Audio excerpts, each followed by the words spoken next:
we are expecting a prophet that will settle here very soon. Now look at the prophecies that are coming.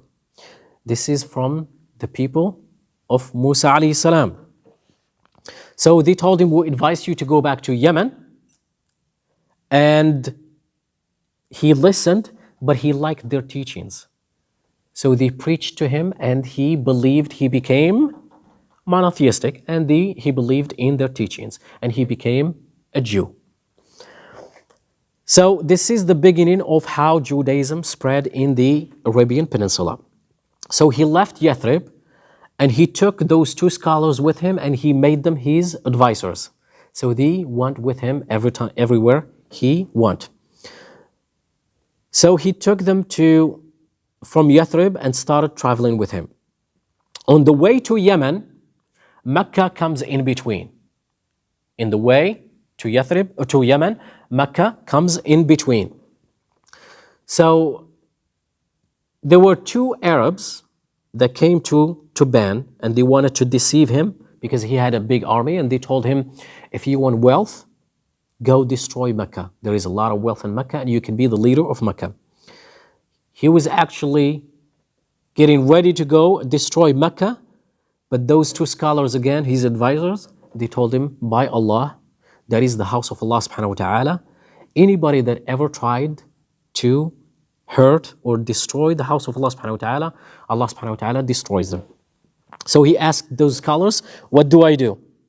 They told him, go make pilgrimage, go to Mecca, make pilgrimage, do tawaf, circumambulance, do charity, and sacrifice, exactly what we do today in the ritual of the pilgrimage.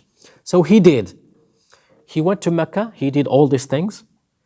He was a very wealthy man, he did all these things. He sacrificed, he gave charity, and he helped the people, and he did tawaf. He spent some time there. In the first night, he had a dream. In that dream, he saw that he was covering the Kaaba with the best of materials.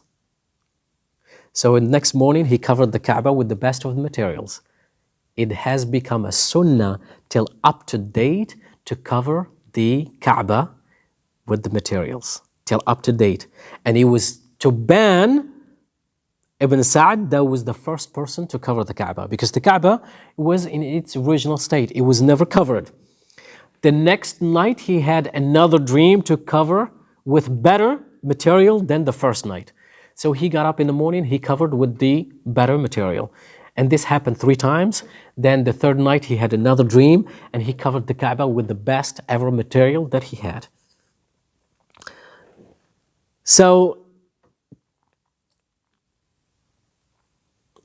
again, this practice became a sunnah till the time of Abdul Muttalib, again, the grandfather of the Prophet Muhammad ﷺ, which he made it only 1 covering instead of 3. Because Tuban covered 3 times, 3 coverings, but the Abdul Muttalib made it only once. So it became a sunnah. But Tuban is the one that actually started this. So before Tuban As'ad, before he left the Mecca, he went back to Yemen. But unfortunately, as soon as he got to the doors of Yemen, the people that used to live in Yemen at that time refused entry for Tuban. They told him, you changed our worship, you changed our Lord. They refused his entry. Because in Yemen, they used to worship idols. So now they had a practice at that time that whenever there is a religious dispute, they would go to what they call a fire judgment. That's what they had at that time. A fire judgment. A fire judgment is basically there is a room full of fire and it has doors. And those 2 people who have conflict or dispute, each one of them would open one of the doors, and whoever the fire attacks first is the wrong party. That's what they used to believe at that time. All right? So now, Tuban had those 2 scholars from the Jews with him. So the 2 scholars from the Jews opened one of the doors, and the other people that were the leaders of the Yemen at that time that refused entry to ban were in the other doors. So for a reason or another, of course, the fire attacks the leaders of Yemen at that time. So people realized that those two scholars were on the right path. So that's how Judaism became dominant in Yemen. That's how Judaism became dominant in Yemen. And these are very, very historical incidents that are actually chained, and you can't dissect one of them or the other. And they all lead to prophecies of the Prophet Muhammad alayhi salatu wasalam.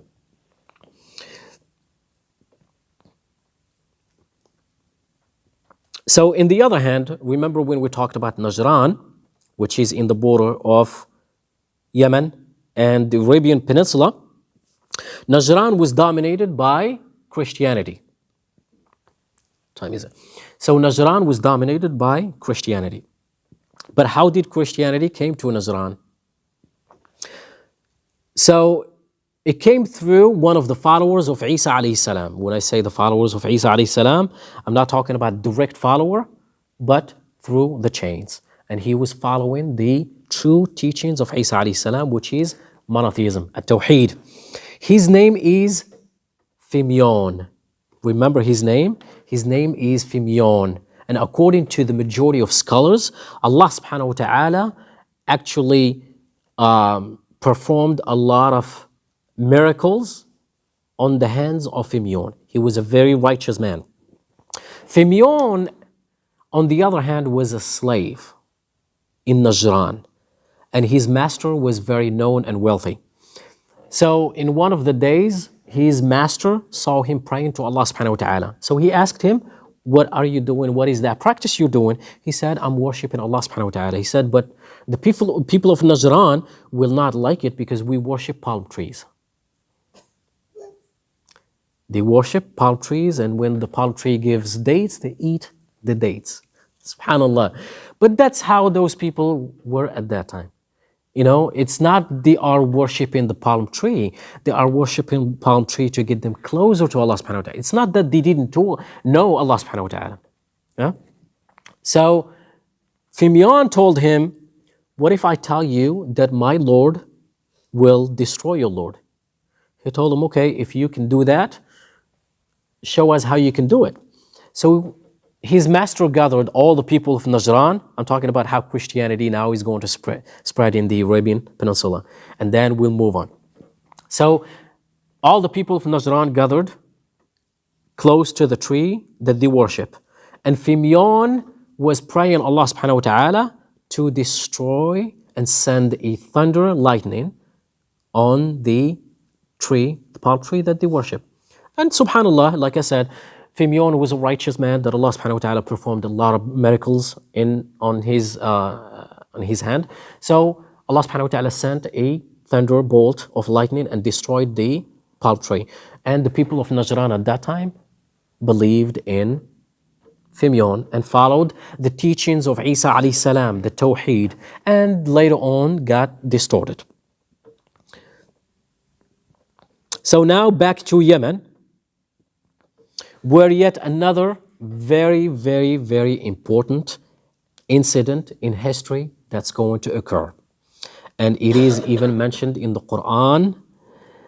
It was yet another king by the name of Dhu Nawas who followed the religion of Judaism in Yemen. Dhu Nawas started persecuting a lot of people that entered the Christianity. And he actually dug a huge ditch of fire, and he started throwing people that converted from Judaism to Christianity in that ditch.